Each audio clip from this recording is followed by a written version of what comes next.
26 को ख़त मिला, वसूल हुआ।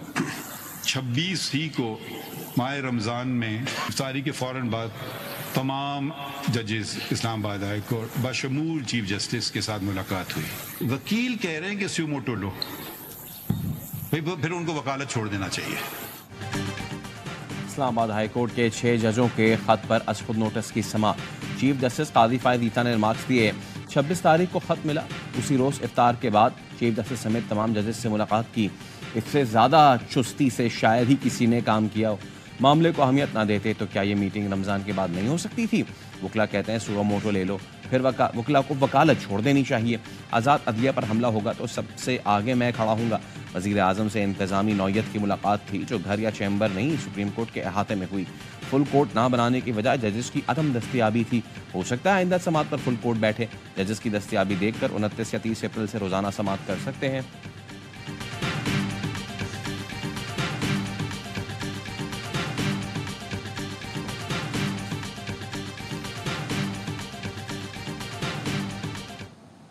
हुकूमत ने किसी भी पॉइंट पे ये नहीं कहा कि इसको एक वन मैन कमीशन बनाए। कि पिछले 3-4 दिन से सोशल मीडिया पर और जो मीडिया पर जो बातचीत हो रही है उससे एक तासुर देने की कोशिश की जा रही है कि शायद ये इंक्वायरी है वो एग्जीक्यूटिव ब्रांच कर रही है। ऐसा बिल्कुल नहीं। वो नाम आपने तजवीज़ किए थे, अब मैं नाम बता देता हूँ। साबिक चीफ जस्टिस नासिरुल मुल्क और साबिक चीफ जस्टिस तसद्दुक हुसैन जिलानी के नाम तजवीज़ हुए थे आपकी तरफ से, और हमने आपसे कहा था मीटिंग में कि ये नाम आप ही तजवीज़ करें।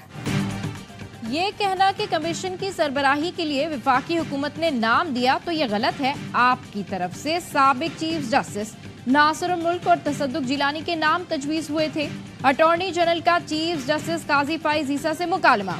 कहा, जस्टिस रिटायर्ड तसद्दुक जिलानी ने वजीर कानून से हफ्ते को मुलाकात में TROs पर इत्तेफाक किया था। चीफ जस्टिस ने कहा उसके बाद जस्टिस तसद्दुक जिलानी पर जाती हमले शुरू हो गए। सोशल मीडिया से दबाव डाला गया, जिसके बाद जस्टिस तसद्दुक जिलानी ने कमीशन की सरबराही से इनकार कर दिया। आपको एक शख्स मिर्जा इफ्तिखार ने कत्ल की धमकियां दी। आपकी अहलिया मिसेज ईसा FIR दर्ज कराने गई, FIR दर्ज नहीं होती थी। मिसेज ईसा ने 161 का ज़ाब्ता फौजदारी का बयान रिकॉर्ड कराया जिसमें उन्होंने 2 अफराद को, मिर्जा शहजाद अकबर जो उस वक्त वफाकी मुशीर दाखिला थे और लेफ्टिनेंट जनरल फैज हमीद को जो उस वक्त DG ISI थे, उन दोनों को उन्होंने मेंशन किया उस बयान में। चीफ जस्टिस साहब, मिर्जा इफ्तिखार ने आपको कत्ल की धमकियां दी। आपकी अहलिया ने शहजाद अकबर और फैज हमीद को नामजद किया लेकिन कार्रवाई नहीं हुई।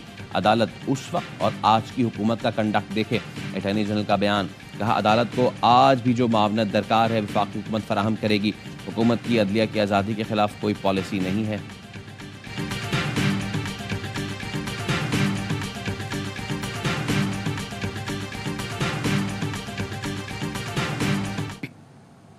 Not just shut our eyes and pretend as if we do not know.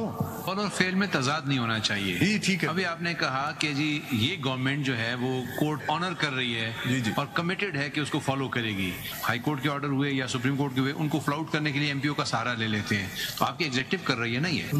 MPO के नीचे अरेस्ट है, बट ये तो नहीं हो सकता सर।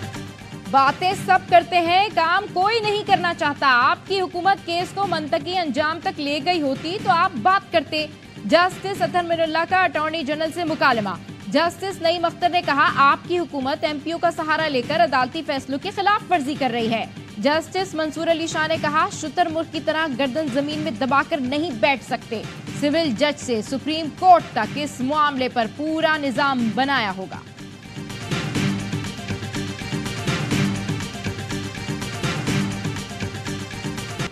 साइफर केस में बानी PTI और शाह महमूद कुरैशी की सजाओं के खिलाफ अपीलों की समाअत। इस्लामाबाद हाई कोर्ट की गुज़िश्ता रोज के वाक़े पर IG और SSP ऑपरेशंस को पेश होने की हिदायत।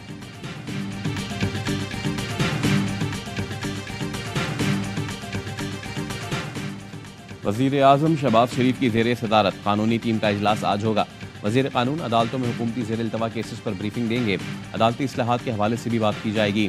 PIA निजकारी से मुतालिक मसाइल पर ब्रीफिंग दी जाएगी।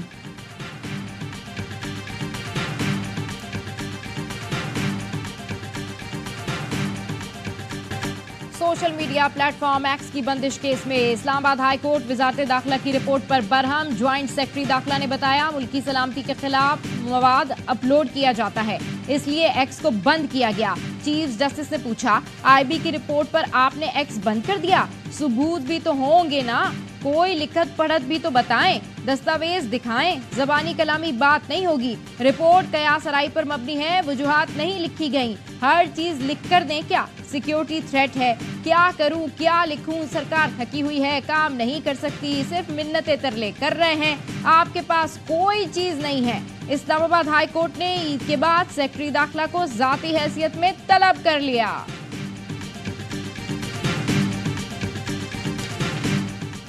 बानी पीटीआई को जेल में सिक्योरिटी फराहम करने की दरखास्त पर लाहौर हाई कोर्ट में समा। एडवोकेट जनरल पंजाब ने अदालत को बताया बानी पीटीआई को एक सेल में रखा गया है, इर्द गिर्द 6 सेल भी उनके लिए मख्तस हैं।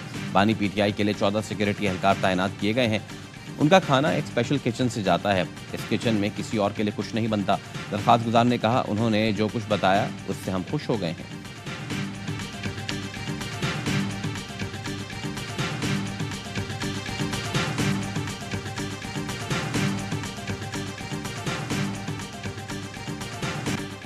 पीआईए का खसारा, वाजिबात और कर्जे होल्डिंग कंपनी को मुंतकिल, balance sheet clear. Pakistan stock exchange को आगाह कर दिया गया। निजकारी हुकाम के मुताबिक पीआईए एविएशन के बड़े सरमायाकारों के लिए पुरकशिश मौका है। निजकारी के बाद पीआईए यूरोप के रूट्स खोले जा सकेंगे।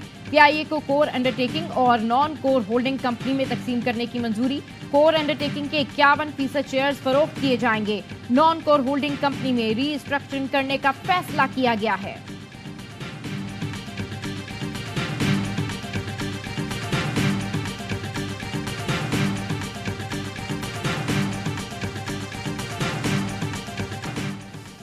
और ताइवान 7.4 शिद्दत के जल्जले से लरज़ उठा, 26 इमारतें तबाह, 100 को नुकसान पहुंचा, 7 अफराद हलाक, 700 जख्मी।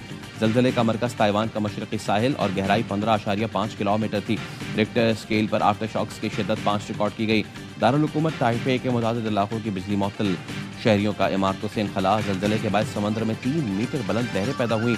ताइवानी हुकाम का कहना है 25 साल में शदीद तरीन जल्जला है।